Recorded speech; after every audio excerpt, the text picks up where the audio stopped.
Have you ever wondered what it takes for two of the fiercest warriors in boxing to come together under one roof? Have you ever pictured Errol Spence Jr. and Terence Crawford, two masters of the sweet science, trading barbs and jabs in the same gym? In a world where loyalty to one's camp runs deep, the sight of these two training side by side before Spence's showdown with Canelo Alvarez sent ripples through the boxing universe. What secrets did they share? What fire did they reignite? Let's dive into the pulse-pounding saga of Spence's prep with Crawford, stripped of hype and full of raw energy. Canelo, what did you think about the shove, that moment that happened on stage? Oh, I'm turning on. The moment you step into the gym where legends collide, you can almost taste the electricity in the air. Heavy bags sway as though moved by unseen hands, and ropes creak in anticipation. Errol Spence Jr. appears in his usual crisp stance, shoulders squared, eyes sharp. Yet there's a spark in his gaze that wasn't there before. Standing across from him is Terence Crawford, the man who handed Spence his first pro defeat, but now turned confidant. No awkwardness, no bad blood. Just two champions united by a shared mission to push one another beyond every limit. Not right now. Right? Yeah. Did it make you want to go harder for the 13? I don't know, but made me feel more. The opening bell of this training camp, it was clear that neither fighter came for a friendly spar. Their warm-up routine looked like a choreography of controlled chaos, speed drills, footwork ladders, and agility cones laid out like a minefield. Spence, ever the technician, moved with calculated precision, his gloves slicing through the air, each jab a statement. Crawford countered with that famous fluidity, his hips curling into each punch as though he were conducting an orchestra. Their trainers glared on, clipboards in hand, nodding at each tight combination and smooth pivot. Excited. Love it. I'm gonna train so far. High above the din of gloves meeting leather, you could hear Errol's laughter crack the tension now and again. A low, knowing sound that says, "I've been here before and I'm having fun." Crawford matched it with that dry, sardonic grin he reserves for moments when he knows he's slipping ahead. It was a rare moment of levity, two hardened athletes allowing themselves a sliver of camaraderie. Yet the next second, they snapped back to business, trading slipping drills that would rattle the jaw of any opponent.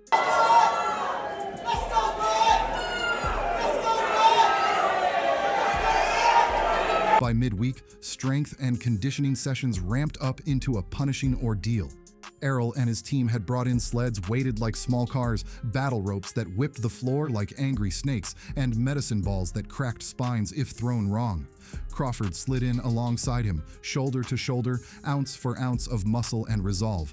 Neither spoke of the past loss nor of the upcoming fight.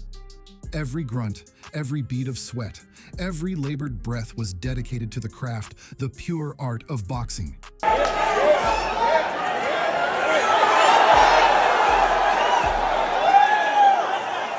Yet underneath that shared struggle lay a kernel of tension. Both knew in their bones that this was more than training. It was a public statement. Spence needed to show he had rebounded from his 2023 defeat, that the fire still burned hotter than ever.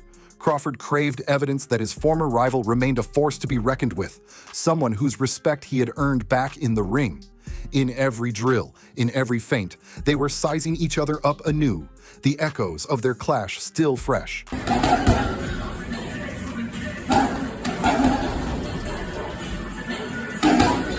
As the days blurred into one another, sparring was conspicuously absent. There were nods toward controlled sessions, mittwork so fast it threatened to warp reality, but neither man wanted to risk injury or ego bruising in the ring. Instead, they shared insights. Spence whispered about angles that could unlock Canelo's guard. Crawford offered notes on how to manage pace against a heavyweight puncher moving down from 168 pounds. These were the secrets boxing fans crave, insider information passed between titans. In quieter moments, the two would pause by the water cooler, towels draped over their shoulders, and talk shop. Not the usual trash talk you see in press conferences, but deep dives into strategy. Crawford, with his trademark calm, dissected Spence's bodywork, praising the way he pivots off that left hook. Spence, ever curious, probed Crawford on his foot placement, on the subtle shifts that let him vanish behind a shoulder roll, then swing back with brutal accuracy.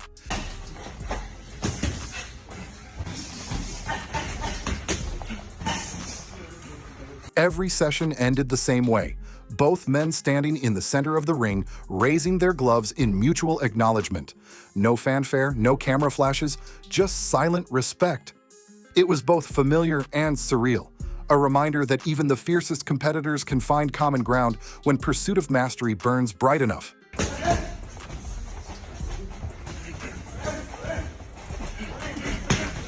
As fight week dawned, the energy in the gym shifted again. Shadows lengthened, and every punch thrown seemed to carry a bit more weight. Spence's coaches tightened their focus, drilling defense like sacred ritual. Crawford's camp eyed the scales, pondering how much they might need to lean on heart if they ever stepped this high again. By the final session, Spence moved with the confidence of a man reborn. His punches had grown sharper, his defense nearly impenetrable. Crawford watched with that thin smile, knowing he had slightly shifted Spence's equilibrium, giving him that extra edge. In turn, Spence felt the old rivalry settle into a new respect, no longer a score to settle, but a bridge to greatness. We're not thinking about Canelo right now, but I mean, if the fight come across the table, I definitely take that fight, The day before the fight, the gym was silent. Equipment was stowed away, and the mats lay flat, untouched. Spence and Crawford gave each other a last nod, a silent pact that whatever happened under the bright lights, they had sharpened each other's blades beyond measure. As the sun rose on the 11th day of camp, the air felt electric with anticipation. Errol Spence Jr. stepped onto the outdoor track at dawn, each footfall a measured drumbeat against the pavement. Beside him, Crawford moved with uncanny grace, their strides matching in unspoken rhythm. The pair alternated lead, pushing each other faster, feeling hamstrings burn and lungs rebel. Even before gloves met bags, their shared discipline set the tone for everything that followed. Inside the concrete walls of the main gym, Spence dialed in on one focus: power. He unloaded on the heavy bag with the kind of fury reserved for payback, every hook and uppercut timed like a metronome. Sweat sprayed like sparks off steel as Crawford watched, nodding in approval. When the bag finally stilled, a low hum of accomplishment filled the room. It wasn't competition, it was craftsmanship, two masters refining their tools. I feel like 165, 168, that's more my natural weight, and it's a lot easier for me to make. Nutrition took center stage that afternoon. Spence's camp laid a spread of grilled chicken, steamed veggies, and rice, each portion precise to the gram. Crawford inspected the plate, offering notes on timing and digestibility. Their exchange felt more chef's consultation than rivalry. Both fighters knew that calories were as critical as punches: too few and energy flagged, too many and speed dulled. The delicate balance of fuel and function became another battlefield for them to conquer. By twilight, jump ropes whipped the air in rapid succession. Spence focused on speed drills, wrists a blur, feet barely touching the ground. Crawford followed with shadow boxing that seemed to bend space, his silhouette flickering like a mirage. Each flick of the wrist and pivot of the foot held intent born of thousands of repetitions. Outside the ring, trainers watched watches, timing intervals to the second. Even the warm-up demanded perfection.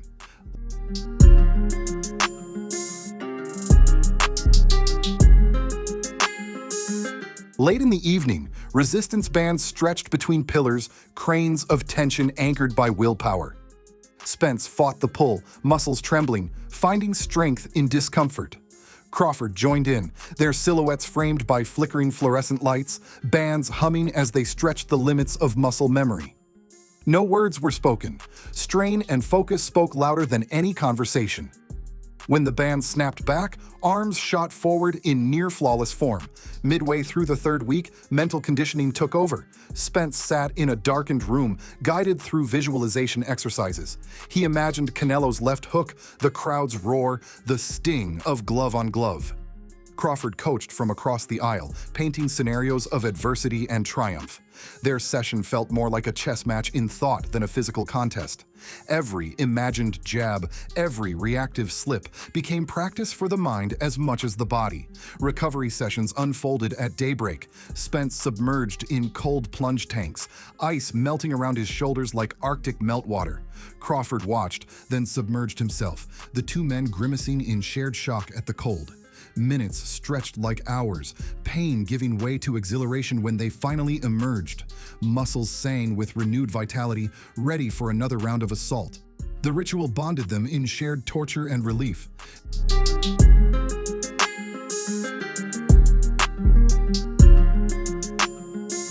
Media day arrived like a storm. Cameras flashed, and questions flew about Canelo's power and Crawford's weight jump. Spence fielded each inquiry with clipped answers, steel in his tone. Crawford added quips in his dry humor, diffusing tension with a smirk. Even reporters felt the shift. This wasn't the same old hype. This was two legends, unified by respect, gearing up to take on the king of pound for pound. The scales of justice came next. Literally. Spence climbed the stand, his weight displayed in bright red digits. He exhaled, satisfied. Crawford leaned forward as his numbers appeared, eyebrows raised at the precision. Neither flinched. Both had gambled on science and sweat to hit the mark. As cameras clicked, they traded a brief glance, acknowledgement that they had outworked the numbers themselves.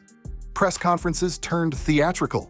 Spence entered to booming music, chest heaving, then stood silently as questions volleyed. Crawford strolled in with casual confidence, hands in pockets, aura unshaken. Their banter was polite but pointed, no outright jabs, just the subtle cuts of truth. Both spoke of legacy and hunger, neither mentioning their shared training. The crowd sensed the unspoken bond, hanging on every syllable for glimpses of the camp's secrets.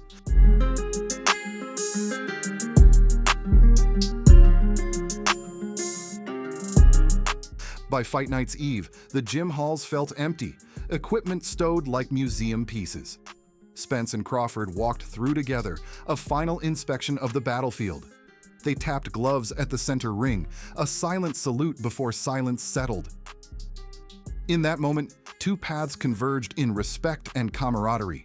Tomorrow, only one fate would emerge, but tonight was theirs alone. Behind closed doors, Spence's final ritual unfolded. He laced gloves by candlelight, each tie a vow to himself. Crawford offered a nod, eyes saying, "Go claim what's yours." Their exchange was brief, warden-like in its intensity. No extra words, just promise of performance. When the candle flame flickered, Spence exhaled, mind clear and ready for war. Meanwhile, Crawford retreated to his corner of the locker room, wrapping hands with surgical precision. He paused, hand on the ropes, breathing deep. Be the hammer, he thought, not the nail. His image of Spence stood as both rival and comrade, a reminder that greatness can sharpen greatness. He whispered a final mantra, adrenaline flooding his veins.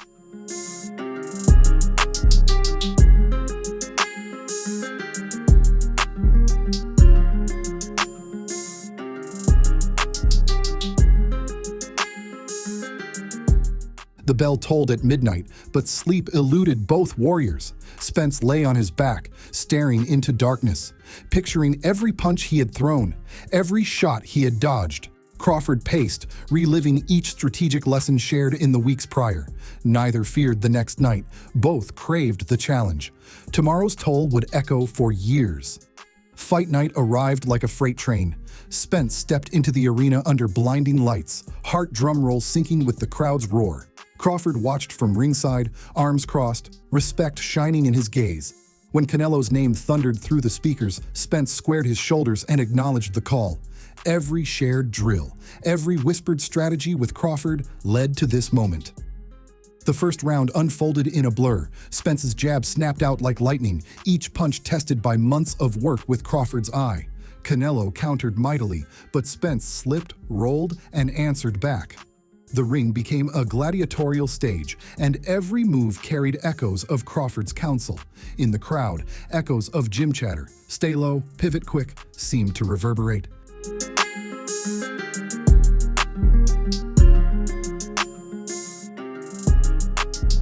Through the middle rounds, Spence dug deep. Canelo's power crackled like thunder, but Spence's defense held. His footwork danced with balance, a trademark honed alongside Crawford's keen observations. Every time Canelo closed distance, Spence pivoted, landing hooks to the body learned on countless evenings with Crawford. The audience sensed the invisible hand of their combined genius at work. By round 8, both men bore marks of battle, bruises, sweat, determination. Spence's left eye puffed, but his fists remained crisp. Crawford watched intently, analyzing each exchange for lessons to carry forward. Cameras caught him nodding, as though applauding a student who had become a master. His pride in Spence's performance shone brighter than any spotlight. In the final rounds, Spence summoned reserves of will that only true champions possess. Each punch carried the weight of months of shared sacrifice with Crawford. Canelo pressed, but Spence met him blow for blow, the ring shaking with impact. The arena vibrated as two legacies clashed, but neither spirit wavered. It was the culmination of trust, sweat, and mutual sharpening.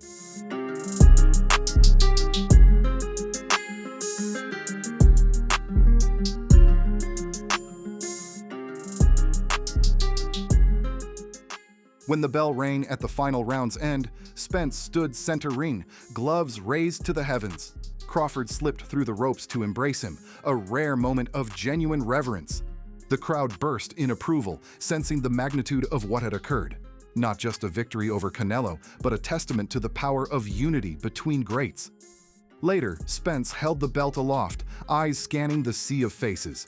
In the front row, Crawford nodded, veteran and protege entwined in victory's tapestry. The belt's weight felt heavier, laden with months of joint effort. Spence's smile was neither arrogant nor relieved, but resolute, proof that he had absorbed every lesson from the man who once beat him. In post-fight interviews, Spence credited anonymous voices in his ear, never naming Crawford, but letting respect speak through gratitude. Crawford, for his part, praised Spence without hubris, calling him a force to behold while downplaying his own role. Both understood that what happened inside those walls transcended record books. It was a chapter in boxing lore, how two rivals forged a bond that changed them both.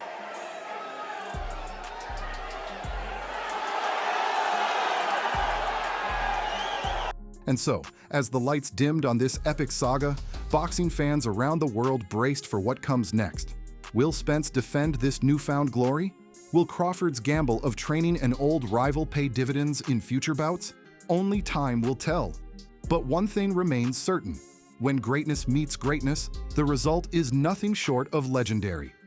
And now, as the world readies itself for Errol Spence Jr.'s clash with Canelo Alvarez, one detail stands out above all. He didn't go alone. He marched into the storm side by side with the man who once bested him, trading secrets, sweat, and respect. If that doesn't scream confidence, nothing does.